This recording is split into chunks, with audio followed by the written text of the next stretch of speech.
सलाम और शुक्रिया इतनी गर्मी में आप लोग बैठे रहे। अपनी बात शुरू करने से पहले मैं अपने चंद साथियों को कहूँगी कि वो मेरे पीछे खड़े हो जाएं या मेरे बिहाइंड आ जाए, क्योंकि स्टार्ट मैंने उन लोगों से लिया था। मेरे वो स्ट्रगल के साथी हैं हुसनैन बुखारी और डॉक्टर वकार साहब यहाँ मौजूद नहीं है, अल्लाह को प्यारे हो जाएंगे। तो आप यहाँ इशराक साहब आप इस ग्रुप का हिस्सा हैं। फायद साहब ने और तमाम आर्टिस्टों ने बहुत सारी मेरी तारीफ में बहुत सारी बातें की और मैं नहीं समझती हूँ कि मैं इस काबिल थी। मैंने जो काम किया मैंने अपने काम के साथ इंसाफ किया था। तो इनकी वही बात कि आपका जो भी काम होता है, जो भी जिस फील्ड में आप होते हैं, उसको अगर आप दिल से या उसको अपना एक मकसद, मैंने अपना काम जो भी किया है इस फील्ड में, मैंने बुटीक भी बनाया, मैंने ब्यूटी पार्लर खोला, लेकिन मैं दोनों तीनों कामों में फ्लॉप हो गई। मैं दे नहीं सकी वो टाइम, दिल से नहीं कर सकी।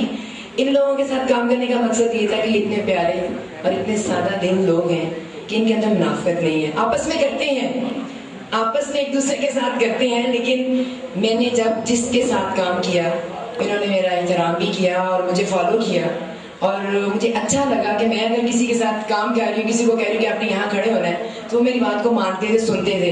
इसका मतलब ये नहीं था कि वो मुझसे डरते थे या मैं ही उनको पैसे देती थी। पैसे कहीं से भी लोग कमा सकते थे, लेकिन हमारी एक टीम थी, हमने बाकायदा ट्रेनिंग ली थी PNCA से।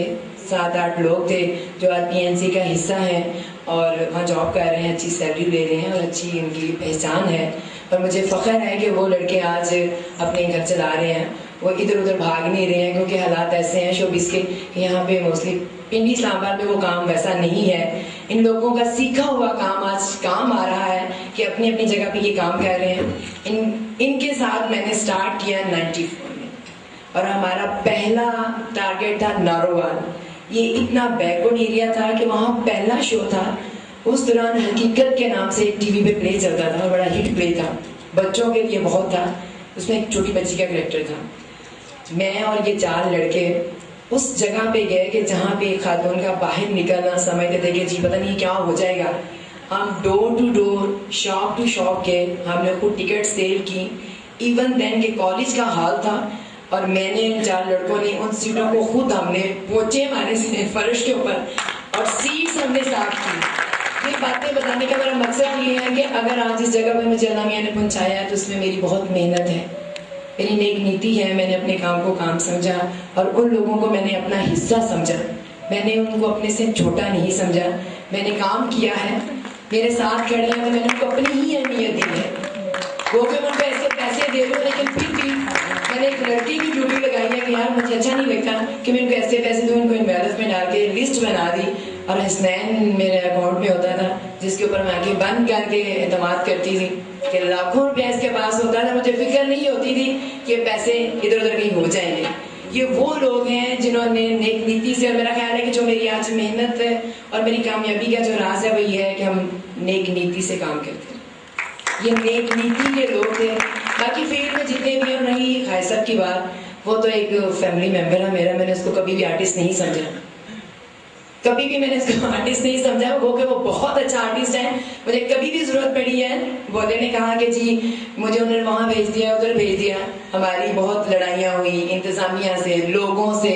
आपको कुछ लोगों को याद होगा या कुछ को भूल चुके होंगे कि मेरा एक प्ले था कि जिसमें मेरे सगे भांजे को गोली लग गई और ऑडियंस हॉल में बैठी हुई है और मैंने किसी को टच से मस नहीं होने दिया। मैंने पता नहीं चलने दिया कि पीछे क्या सीन चल रहा है और ड्रामा मैंने टाइम पे कंप्लीट किया। वो कैसे हॉस्पिटल गया, कैसे FIR कटी, मैंने अपने काम को नहीं पीछे किया। और ये वो बात है, अपने काम को काम समझ के। मेरे भाई साहब ने भी, सब ने बातें ने भी कहा कि इन्होंने एक्टिंग छोड़ दी।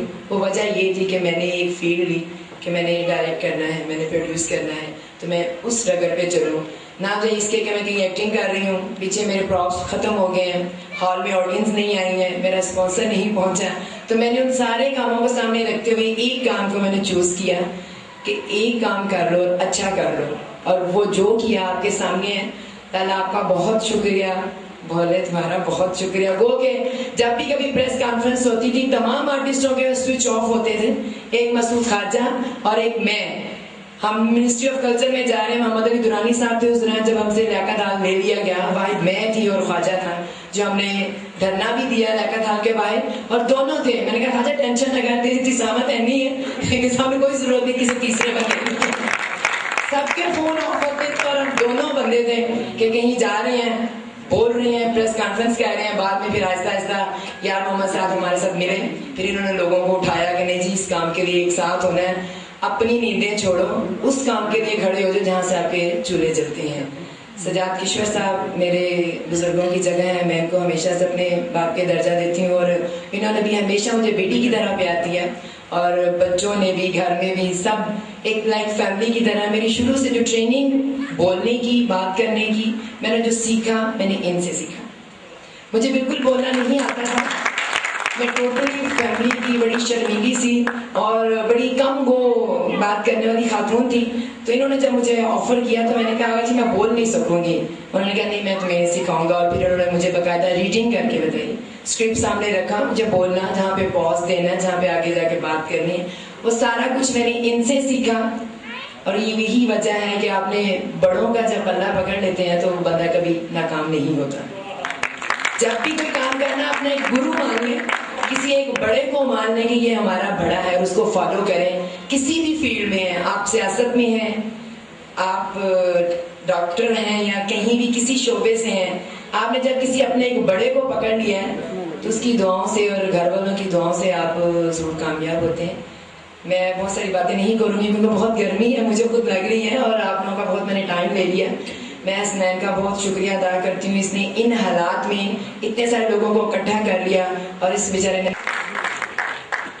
या मां की दुआ होती है ये बुढ़ी थी और हम क्योंकि रंग मरीज है तो मां छोड़ो बुढ़ी ही ठीक है।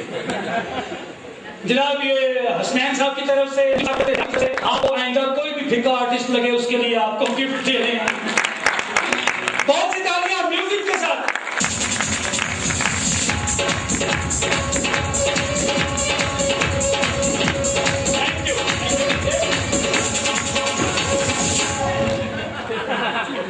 नंबर पर आर्टिस्ट ना जी थैंक यू।